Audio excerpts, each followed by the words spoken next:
host, Sean Lynn, in the pub for a Dram with friends, where we talk about faith, family, food, and fun. Pull up a chair and I'll pour you a drink.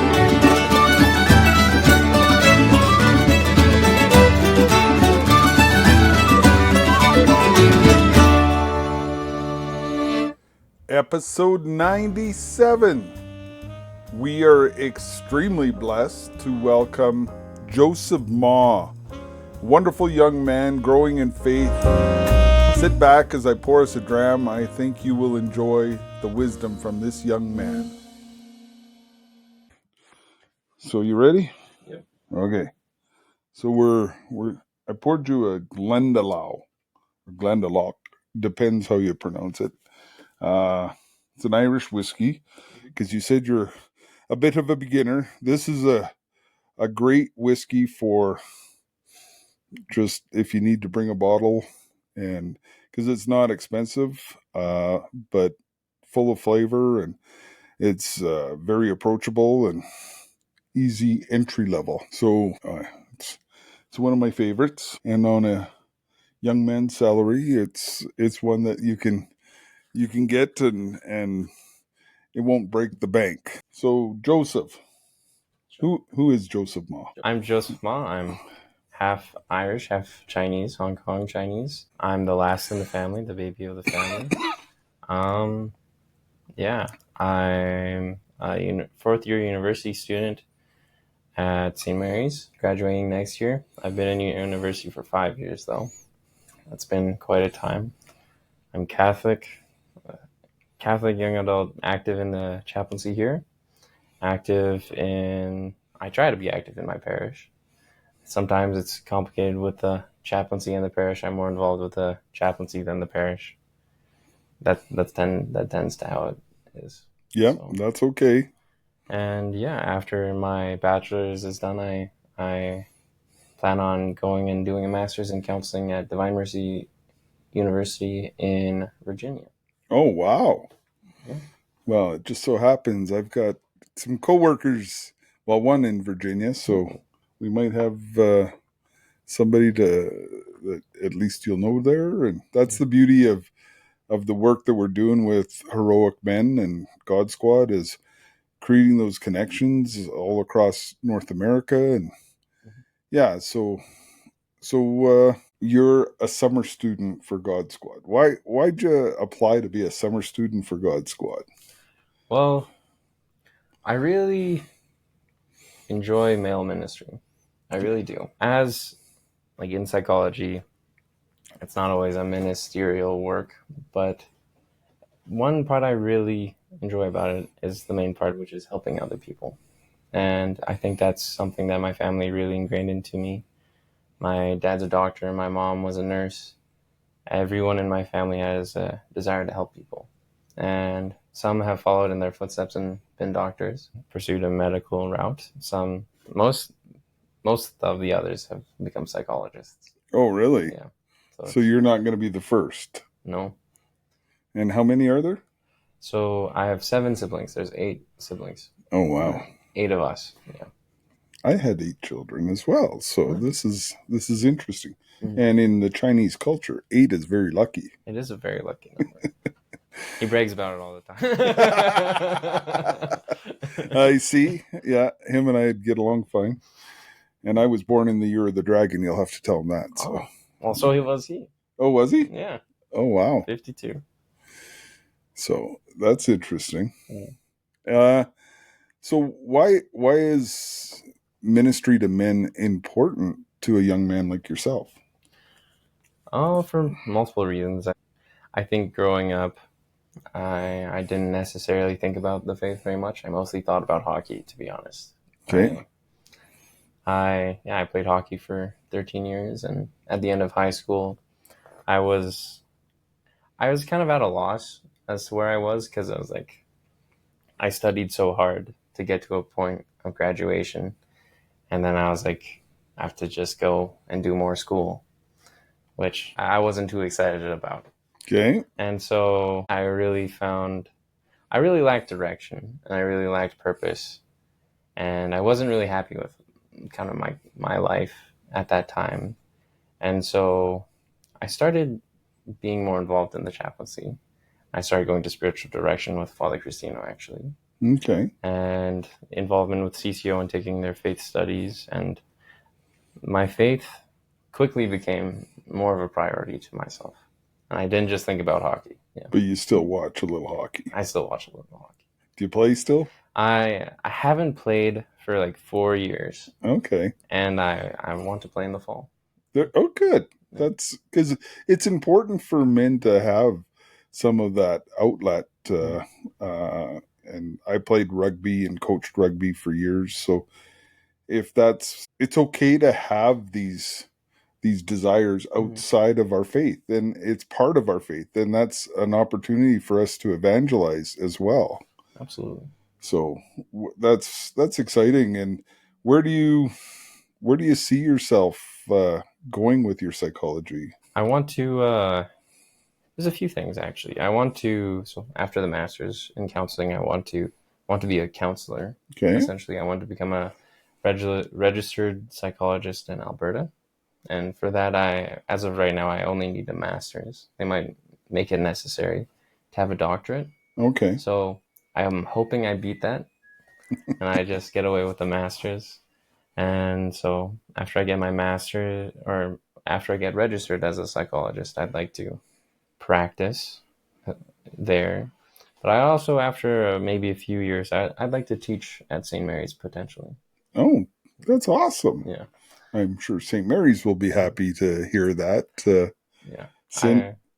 Father Christine also talked to me. He was talking to me about maybe helping out with seminarian applicants for their psych evaluations. Oh. So I might look into that to see what's necessary to do there. Well, what's interesting is you're talking about that, and God Squad is hoping to launch a survey for our priests to just see where it is that we can help them, because it's one thing for me to think of a program to help our priests, but if that's not what they need, then I'm not listening to them, right? Yeah. So it's important that we understand where the needs are with our priests, because I do believe, and I've heard from a number of priests, that our priests need help.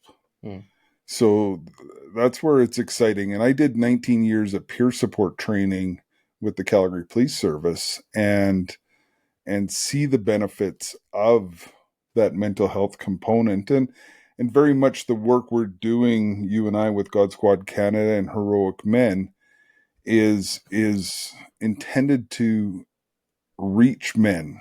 We're leaning into the loneliness of men right now. So it sounds like you're going to go deep in that component. So it will be exciting to have solid Catholic counselors to refer men to, because they're when I was offered this job to be paid, and I had to leave a career of 33 and a half years, I went and sought spiritual direction from Father Troy, and then but I also went and saw our police psychologist, Dr. Bailey, and just to work through the process, because it is a process, and allowing others' voices into that process, there's nothing wrong with that. Absolutely. So are you seeing a need for men to end their mental health? I think so. I think it's very interesting in counseling. I don't know much because I haven't even started my master's, but I think one thing I find very fascinating is, as a counselor, you're not really trying to solve their problem. What you're doing is you're talking with them and navigating a conversation, facilitating a conversation, so that they kind of, even if you have this certain way to solve a problem in mind, they come to the conclusion of how they would like to. You facilitate their freedom. And that's what I think good counseling does is it makes people more free. And that's what we're trying to do with make men more free by helping them understand their identity as a man made in the image and likeness of God, and their roles in society and in the world, and that they've got a brotherhood of support. Yeah. Because are you seeing any of that isolation with some of the young men? I'd say so. I think it can be hard, especially when you're just I think just in general young people are more lonely than ever actually. Like there was a study, I forget by who, but they're saying that young people are more and more lonely, which is very interesting. And I think there's a tendency with young men to just stay at home and play video games, especially if they're unmotivated. I I was one of those young men. I have since given up that, but I think, yeah, unfortunately, a lot of young men don't have that joy of being around other men and being supported by them or even knowing the gospel. Well, and that's one of the reasons, like you helped with the disc golf tournament, right? Yeah. And just inviting men where they're at, come walk alongside them, have play a fun game, and that's the importance of this model of making missionary disciples is that win them for Christ. You have to meet them where they're at. Yeah. We're not, and we're doing this as a diocesan renewal as well, as you are well aware of, and just meeting people where they're at. Because I was talking to you about an incident at church, and it's so easy for us as Catholics to turn off people that might be coming for the first time, people that know nothing about our faith. Well, Dana, this is way before your time, but there used to be a SNL skit Dana Carvey did, the church lady, and you're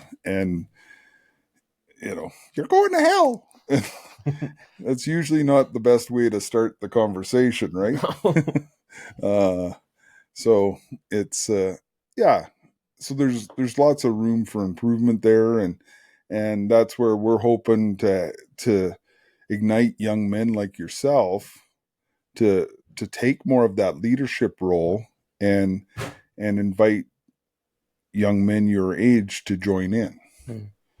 So what do you think we should do? I've put out the idea of a young men's night out where we'll do some brisket and maybe some nice beers and maybe a whole hog or something. Okay. I know I would come to that. But would you organize it? I think I would help. So yeah, Yeah. I would like to do that. I think obviously for young men, a lot of the time, a lot of the problem is they have no money. Well, and that's where God Squad as a charity wants to support young men in their growth. So we can help you find some of that money. And that's one of the reasons we want to keep it a cheaper event, because like our nights do men's night out, which is a wonderful time. But at $225 a ticket, well, they reduced the young men's ticket to $175, but even that's very steep for a lot of men. Yeah. So if we can do an event where we're not necessarily trying to raise funds, but just have an event where we're building that brotherhood and that fellowship and allowing young men to make connections, and more so allowing them to help be part of the organization where we can coach and mentor them, but allow them to be empowered to organize. Then they'll feel more empowered, and then maybe continue to build on that. So that's the hope or the idea. So if you want to find a few guys and put together a team, maybe we can help pull that off, and that would be a fun evening, because I think well, I know there's lots of interest in it, so I'll put you in touch with a couple other guys that I think are interested and could be leaders, and then we'll see where the Lord leads us. Sounds good.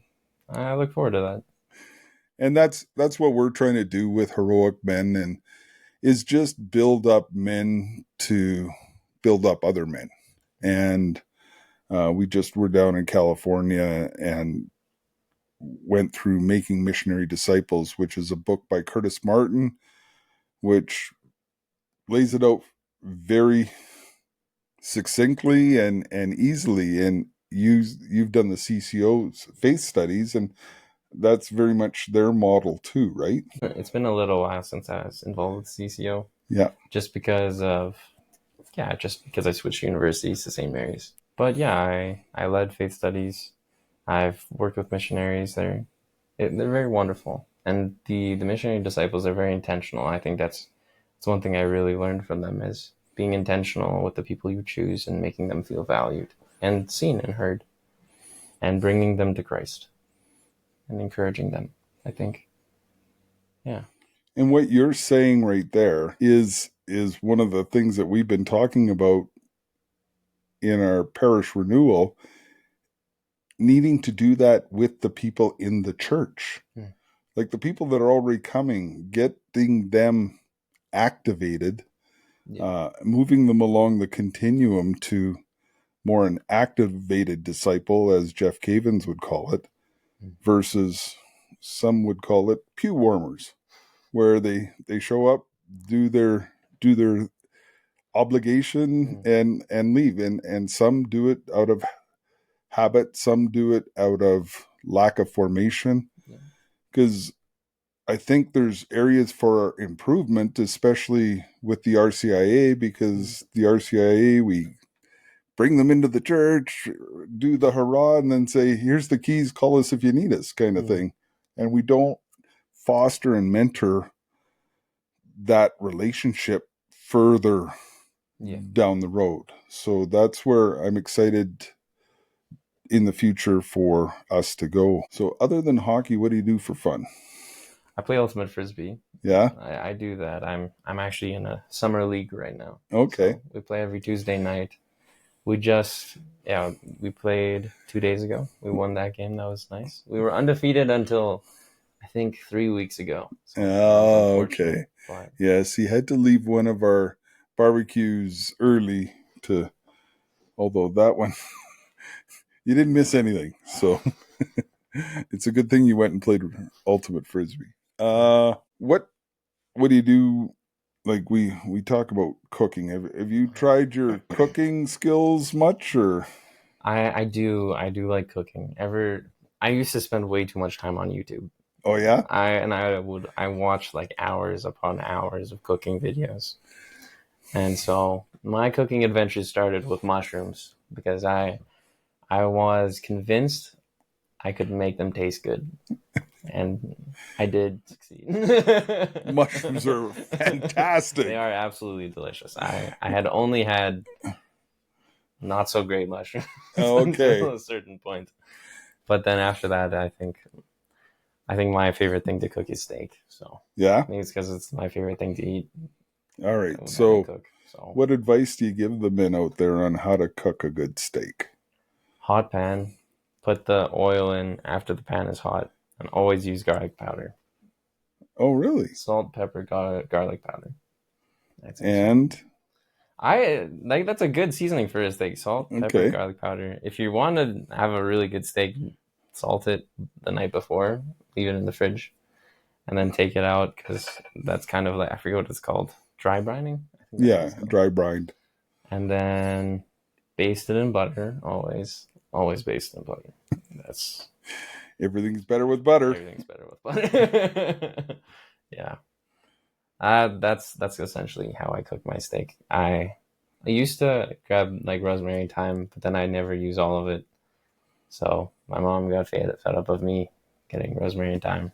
I see. So I if you like really want to go fancy, make a compound butter with garlic, rosemary, parsley, and thyme, and that is absolutely delicious. So do you put that on after you pull the steak and as you plate it? Mm.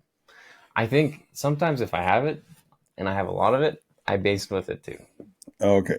Yeah. Because that, I know we've done that a few times. My brother's made some Mhm. butter mixtures, and so you just put that slab right on. Okay, let's see if you skill testing question. How long do you rest your meat?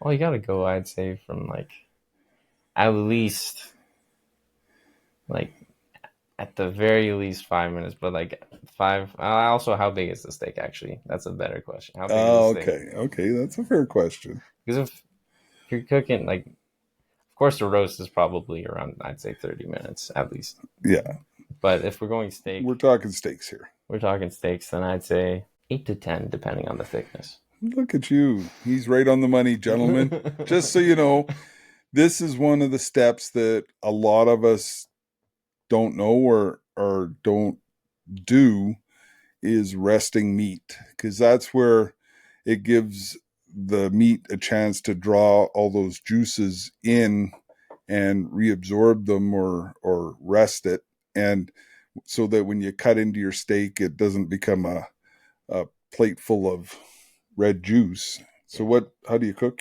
what temp do you, or rare, medium rare? I'm a medium rare kind of guy. Medium rare. Okay, that's good. That's very good. So we're learning from the master here, Mm. and yeah, I've the big thing that a lot of people don't understand is that resting of the meat. So, like when I competed with brisket at Barbecue on the Bow, we I'd rest my brisket upwards of 3 to 4 hours. Wow. So, Okay. and it you'd be amazed at the difference because it continues cooking and all that other stuff. So steak, yeah, 8 to 10 minutes is the perfect time. You tent it, and uh, which means put some foil over it just so that it doesn't cool off too quickly. And so keep that in mind, gentlemen. What advice? You're still a young guy, but what advice would you give an 18-year-old, or your 18-year-old self is what Mm. I'd say? What advice do you give yourself? That's a interesting one. I think one thing I would say, it's not a competition because yeah, I used to very much, and I still have a tendency to do this where everything's a competition. I like evaluate each, like, even just interpersonal relationships. I think one reason why men don't connect with each other is because they're constantly competing with each other. And so yeah, if you're constantly competing, you can't be vulnerable and you can't actually have authentic friendship or connection. And I think that's very much what I did. And I think it's a learning process to not do that. But yeah, I think recognizing that and trying not to do that has been a great help for me. Wow, that's some deep wisdom from a 22, 23-year old, 21. 21-year-old. So Changing. 18's not that far away from, that's amazing. And for those Americans, okay, he's been legally able to drink here in Alberta for 3 years. Yeah. So I'm not corrupting a minor here. Just so you know, uh, clarifications. It's absolutely delicious. Yeah, it's a favorite. So my buddy Jeff Cavins talks about riding with your posse. So who are your go-to saints? Who are the ones that? My name's Joseph. I got Saint Joseph for sure. Absolutely. Saint Joseph. Saint Michael. I really, really love Saint Michael. He's really helped me a lot. Are we only doing male saints, or of course It's you your gotta posse. of It's your course you gotta go with Our Lady. Our Lady okay. is the best. Yeah. Yeah, it's hard to beat. You can't. And I think I mean it's pretty well known anyway, but Saint Lawrence, Saint Lawrence the Deacon of Rome. I think as a kid I was always struck by the way he died and the good humor he went with himself on the grill, turn me over, the side's done. I thought that was hilarious. And Somebody suggested him as the patron saint for our barbecue outreach. So yeah, it's very fitting. Yeah. But I think, I mean, I love the Saints. So if I were to talk about my posse, there'd be way too many of them. well, that's awesome. But Yeah. and that's where Jeff talks about, you know, skimming the surface of many, but going deep with a few, right? Yeah. Like just and Saint Joseph and I have and Saint Michael have walked closely for many, many, many, many years because Saint Michael was the patron saint of police officers, Yeah. and or is, Mhm. and Saint Joseph is. So I'm Sean Patrick Joseph Lynn. Okay. So I've Joseph's in mine as well, Mhm. and I got introduced to him, and yeah, Mhm. he's fantastic. Saint Rita Saint Rita, has really carried me through the year. She's the saint of impossible cases. and So you're an impossible case or what? in some ways, definitely in some ways.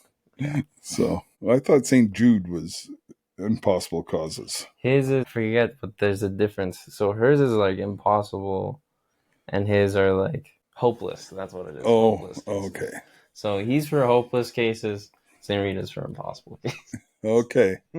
Good clarification. I'll have to do some more research. Yeah. Saint Rita chased me down. One day I found a rosary to Saint Rita. Then I found a prayer book to Saint Rita. I was like, well, something must be going on. And you got to know her, and Yep.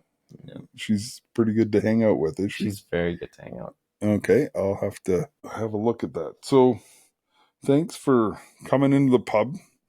So I don't know, maybe because your mom's Irish, you might know the term for whiskey is Ishkabaha, Oh, wow. which means water of life. And my prayer is that you continue to lead many souls to the true water of life. Cheers. Yes. I hope you have enjoyed this episode of A Dram with Friends. Like and subscribe. Go to all podcast platforms to look for it on podcast, or go to godsquad.ca to support our mission.